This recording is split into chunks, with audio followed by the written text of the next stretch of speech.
చంద్రబాబు నాయుడు గారు ఇసుక ఫ్రీ ఇస్తారు, గ్యాస్ ఫ్రీ ఇస్తారు, 18 ఏళ్ళు దాటిన ఆడవాళ్ళకి పెన్షన్ ఇస్తున్నారు, ముసలి వాళ్ళకి ఒక 1000 రూపాయలు ఇంకా పెన్షన్ పెంచుతున్నారు, చదువుకున్న పిల్లలకి ఉద్యోగాలు రాకపోతే ఒక వృత్తి రూపంలో వాళ్ళకి కూడా ఒక 3000 ఇవ్వడం జరుగుతుంది. మన ఇంట్లో ఉన్న చిన్న పిల్లల్ని మనం స్కూల్ పంపించడం ఎప్పుడైతే స్టార్ట్ చేస్తామో వాళ్ళందరూ కూడా తల్లికి వందనం అని చెప్పి ఒక ప్రోగ్రామ్ లో ప్రతి ఒక్కరికి కూడా ఇంట్లో 3 పిల్లలు ఉన్నా కానీ ప్రతి ఒక్కరు కూడా 15,000 ఇవ్వడం జరుగుతుంది. మరి ఈ కాలంలో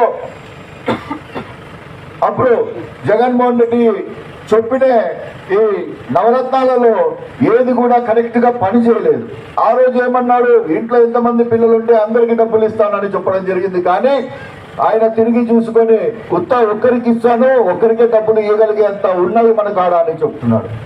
చంద్రబాబు నాయుడు గారు వచ్చిన తర్వాత ఇంట్లో ఎంతమంది పిల్లలు ఉంటే ప్రతి ఒక్కరికి కూడా డబ్బులు ఇస్తారు, ఆడవాళ్ళకి డబ్బులు వస్తాయి, పెన్షన్లు కరెక్ట్ టైంలో వస్తాయి, బియ్యం ఇంటికి తెచ్చిస్తారు.